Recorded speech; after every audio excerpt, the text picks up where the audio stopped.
ईरानी सदर Masoud Pezeshkian ने पाकिस्तान को दूसरा घर करार दे दिया।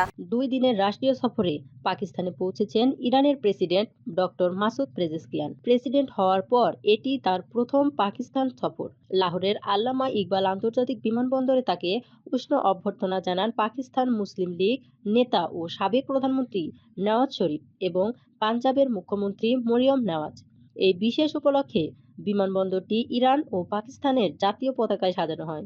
রাষ্ট্রীয় অতিথিকে সম্মান জানিয়ে লাল গালিচা সংবর্ধনা দেওয়া হয়। প্রেসিডেন্ট পেজেশকিয়ানের সফরসঙ্গী হিসেবে একটি উচ্চ পর্যায়ের প্রতিনিধি দলও রয়েছে।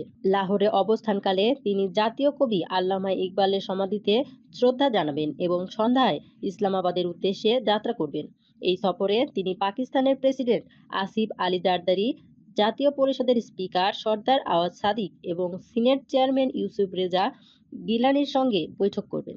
ইরান ত্যাগের আগে সংবাদ মাধ্যমে দেওয়া বক্তব্যে প্রেসিডেন্ট পেজেশকিয়ান জানান, তার এই সফরের মূল লক্ষ্য হচ্ছে দুই প্রতিবেশী দেশের মধ্যে অর্থনৈতিক ও বাণিজ্যিক সম্পর্ক জোরদার করা। তিনি বলেন, সীমান্ত নিরাপত্তা ও আঞ্চলিক শান্তি সহ গুরুত্বপূর্ণ বিষয়গুলো আলোচনায় স্থান পাবে। সীমান্ত বাজার ও আন্তঃসীমান্ত সংযোগের সম্ভাবনার কথা তুলে ধরে তিনি বলেন, এসব উদ্যোগ সহযোগিতার নতুন দ্বার খুলে দিতে পারে। তিনি আশা প্রকাশ করেন, পারস্পরিক বাণিজ্যের পরিমাণ 10 বিলিয়ন মার্কিন ডলারে উন্নত করা সম্ভব হবে। চীন পাকিস্তান অর্থনৈতিক করিডোর সিপিইসি এর সক্রিয় অংশগ্রহণে ইরানের আগ্রহের কথাও জানান প্রেসিডেন্ট পেজেশকিয়ান। তিনি বলেন, ওয়ান বেল্ট ওয়ান রোড উদ্যোগের আওতায় এই করিডোর ইরানকে ইউরোপে প্রবেশের জন্য একটি গেটওয়ে হিসেবে কাজ করতে পারে। তিনি আরও দৃঢ়তার সঙ্গে বলেন, পাকিস্তান ও ইরানের মধ্যকার ইসলামী সংহতিকে দুর্বল করার কোনো চেষ্টাই সফল হবে না।